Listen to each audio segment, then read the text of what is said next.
Hello, and welcome back to Flatwoods Hunting Adventures. I've got a special episode in store for you today. We're going to talk about bullet coating. Now, if you've ever shot lead bullets, you know one of the big concerns is leading of the barrel. There's a bunch of different ways that you can handle that. One is with a traditional bullet lube, where you're applying lube when you push it through a sizer. Another that's fairly common people are using is powder coating. But today I'm going to talk to you about something that I've been doing probably for the past 10 years. It was developed 20 years ago, at least, by Mr. Joe Ban of Australia, and it's Hi-Tek bullet coating. So I'm going to do today kryptonite green. I used to use a 3-part where it took the actual coating itself, a catalyst, and acetone. There's acetone in this bottle. But he's developed a newer product that's been around that I haven't had an opportunity to use. It's the same stuff, but instead of having to ship it liquid hazmat form, he's developed it into a powder where all you have to do is add the acetone. So I'm going to tell you about some of the things that you're going to have to make this work. And then we're going to clean off this table. We're going to get to mixing, and we're going to take you through the process.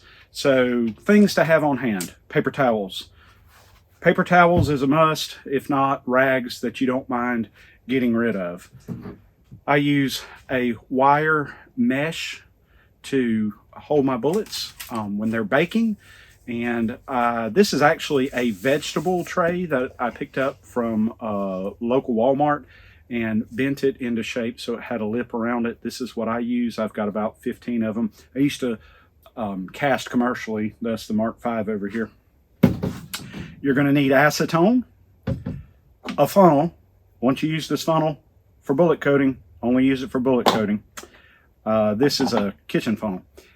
I use and prefer to use the teaspoons.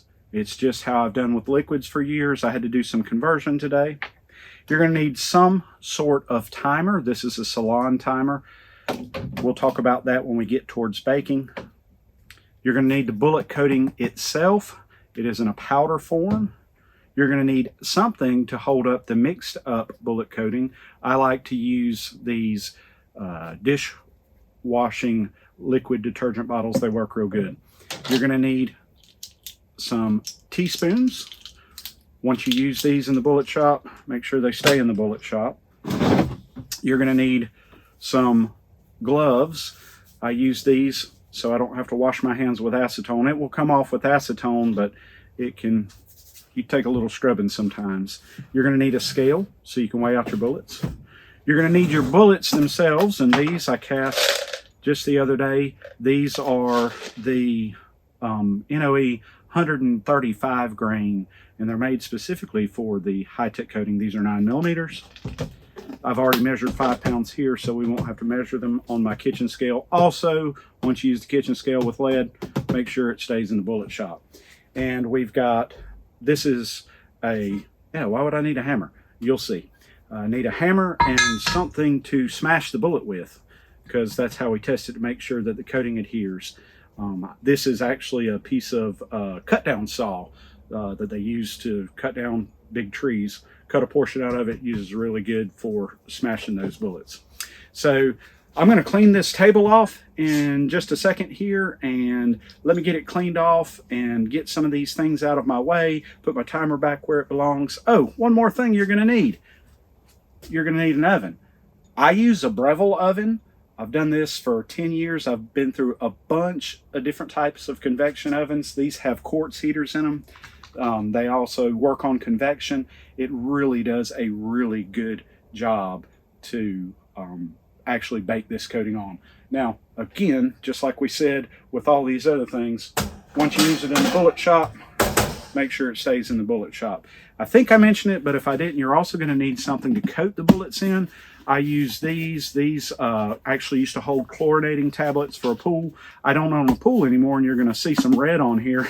And, well, the red is an old red brick color I used to do back in the day, and I don't have a pool anymore, so I cleaned this out with acetone best I could. We got kryptonite green here with red. I got most of it out. Hopefully we won't end up with brown bullets, but as long as they work. I don't really care. It is what it is. So let me get this table cleaned off and we'll be right back with you, and let's get this started. All right, table's cleaned off. I've got everything that I need to get going. I'm going to turn around. I'm going to get my oven preheating to 375 degrees. I do have it on convection, so it's allowing the air to circulate through. So while my oven's preheating, we're going to mix this all up. When it comes to that container, I like to swirl my bullets. You'll see that in just a second. That's why I like this bigger container. I'm going to take this 5 pounds of 9mm, and we're going to put it in that container, and we're going to set it out of the way, because this happens all pretty quick. It'll take me longer to mix than it will to coat. So first thing, I've done the math and I've cut it down to a portion that I can use. What I am mixing today should coat about 10 pounds of bullets, and you'll have a little bit of coating left over. So on your scale, you want 5 grams of this powder to go in this bottle first.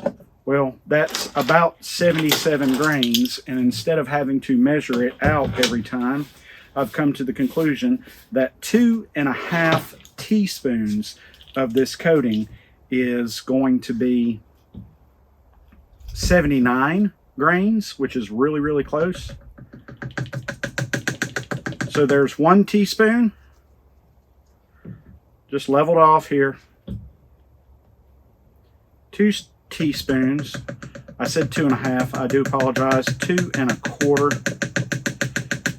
And it's not necessary that I get it all out because the acetone will wash it. So there's 2.25 ended up being 79 grains. That is 1/4 teaspoon. And so 2.25 teaspoons. Put the lid back on this, and it's done.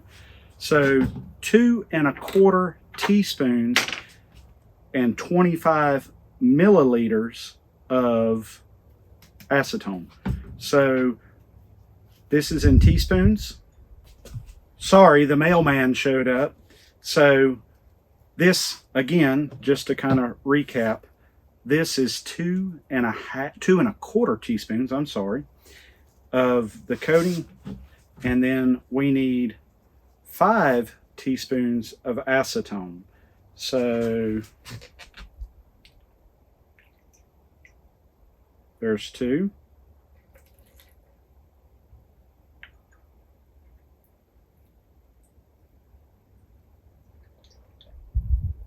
Four. And 1 more makes 5.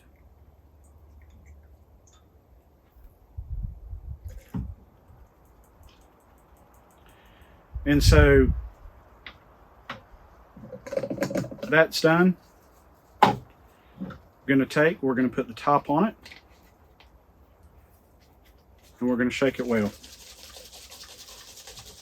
So you want to shake this really, really, really well, and then I'm going to let it sit for about 20-25 minutes and make sure that it's all dissolved, and then we'll shake it again before we coat. So again, this much coating should coat 10 pounds of bullets. So while I'm sitting here shaking, I will tell you 5 pounds. I do 1 teaspoon of this coating in there for every 5 pounds. I bake it at 375 degrees for 12 minutes. I do that twice. So we're going to get to that in just a minute. I'm just shaking this up real well. We're going to let this sit. I'll stop the camera in about 15 minutes. I'll be right back with you.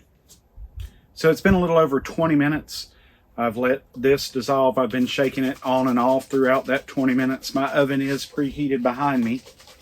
And so I'm going to tell you the process because it's going to get a little noisy. So I'm going to put 1 teaspoon, 5 milliliters in 5 pounds, 1 milliliter per 1 pound. I'm going to swirl it. And swirling, I hope we can hear it on camera, but when you swirl it, you want this coating to be super, super thin. And as you're swirling, you're going to hear the sound change. As soon as I hear the sound change from like a little bit of a slosh to they sound like they might be starting to stick together, I'm going to take them and I'm going to dump them out on this rack, and I'm going to set them up on my preheated oven. Don't have to do that, but it helps them dry. I do that when I was running commercially. I'd run 2 up here. There'd be 2 up here drying. I'd have 2 swirling. We'd have an assembly line down that white table down there, and I would just keep them going. I'm going to let them sit for 12 minutes. After I let them sit for 12 minutes up on that preheated oven, then I'm going to slide them in, again, 375 degrees. They're going to bake for 12 minutes, and then I'm going to let them cool completely, and then I'll test them. So I'm going to shake this coating one more time. I'm going to pour my 5 milliliters in there, which is 1 teaspoon because there's 5 pounds. Remember, 1 milliliter per pound. And then I'm going to let them sit. So there's my teaspoon mark. I'm putting exactly 1 teaspoon in here. I'm going to pour it in, and I'm going to swirl it.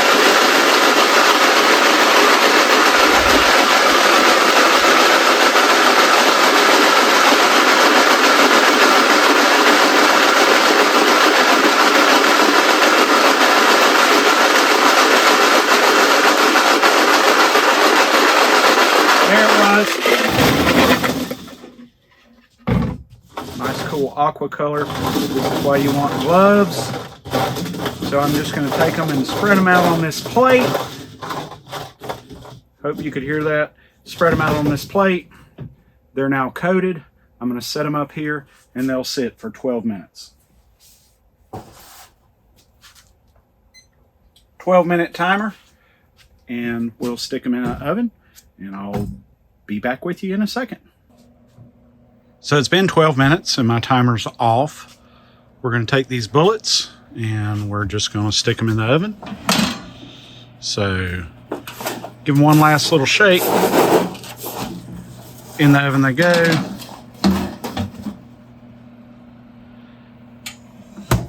And we're going to hit our timer. 12 minutes. So couple settings on the oven. You can see I use the cookies setting if you use the Breville. I do put the frozen setting on, and I do use convection. It is preheated to 375. And so we're going to let them bake, and we'll be right back with you. Timer is up.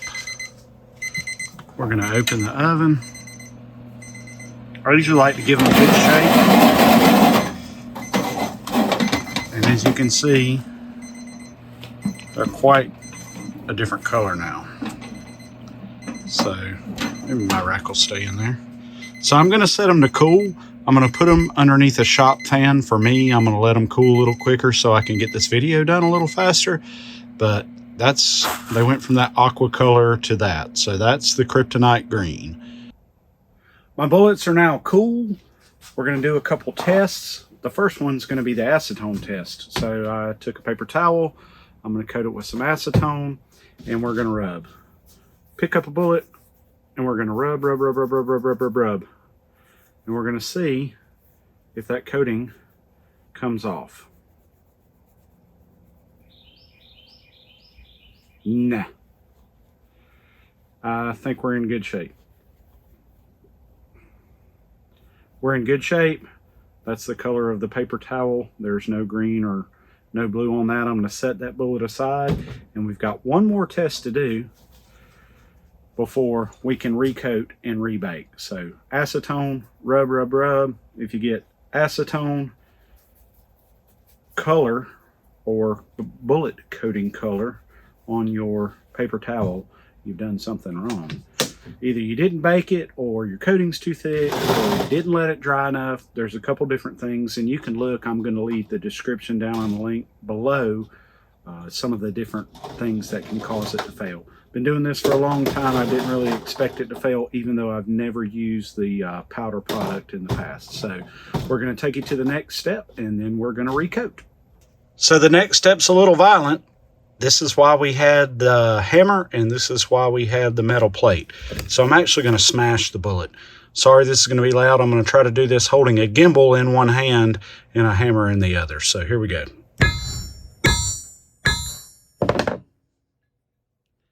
Check that bullet for any failures. There's no cracking. The coating is still fully intact. It's passed both the tests. So my cool bullets that I've already tested are going back in the jug.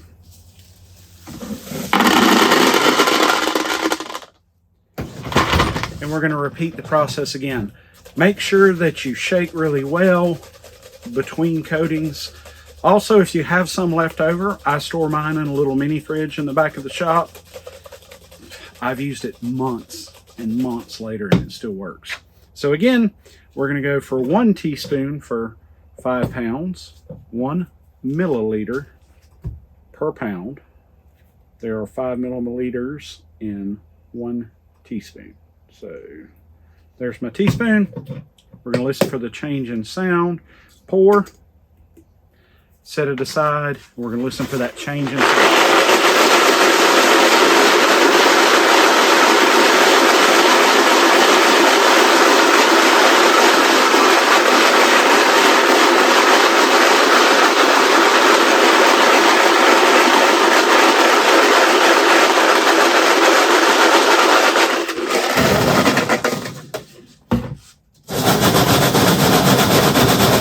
Give it a little shake. We're going to put it up on the oven and let it sit again and let this dry, the acetone flash off before we bake. They're dry again. They're sitting on top of the oven. We're going to put them back in the oven. Let them go for 12 more minutes. This is the second coating. Remember, 1 teaspoon for 5 pounds. I always like to give them a shake when I put them in and when I put them out. So in the oven we go and start a timer. This is the end of the second bake. Give them a little shake in the oven like I always do. Kind of hard to hold a gimbal. Do this at the same time. So that is kryptonite green. We're going to set them to cool. We're going to do those 2 tests again, and then I shall be right back with you. Do some testing here. This is the color. This is the kryptonite green after 2 bakes. Just remember, thinner is better. You don't want a thick coating on them. So I'm going to grab me a paper towel, or part of a paper towel. It doesn't really matter. Put some acetone on it, and we're going to do the acetone test. So scrub, make sure we're good.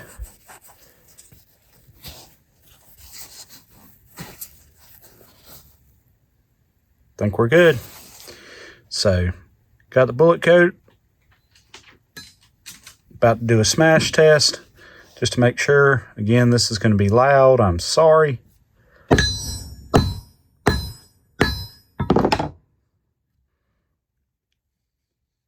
Flat as a pancake. No integrity issues. The integrity issues that you'd be looking for is it would be cracked. So looks like it's passed. We're going to do a little wrap up right here and call this one a wrap.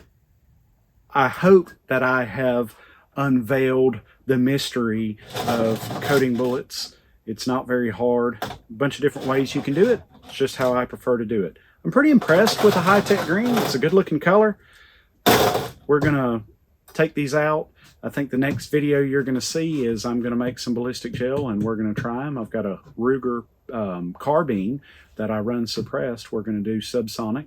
I do like subsonic with these. I've been casting them for about a year and a half, and they've been doing extremely well. This is a little bit different alloy. It is a 40-to-1, which is the same thing I'm running in my pellet guns, both the Texan and the Condor.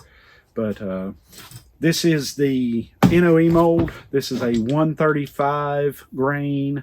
The actual number on it, I have to read it from the box, I do apologize. HTC356 135 RF. It is a hollow point mold.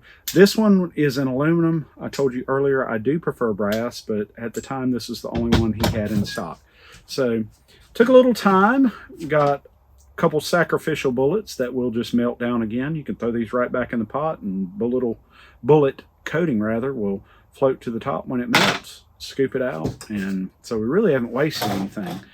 I hope that you've learned something today. I know I have. I know I like the powder version better of the coating because it's less messy, it's less to store, it comes in a powder form, it's a nice convenient package.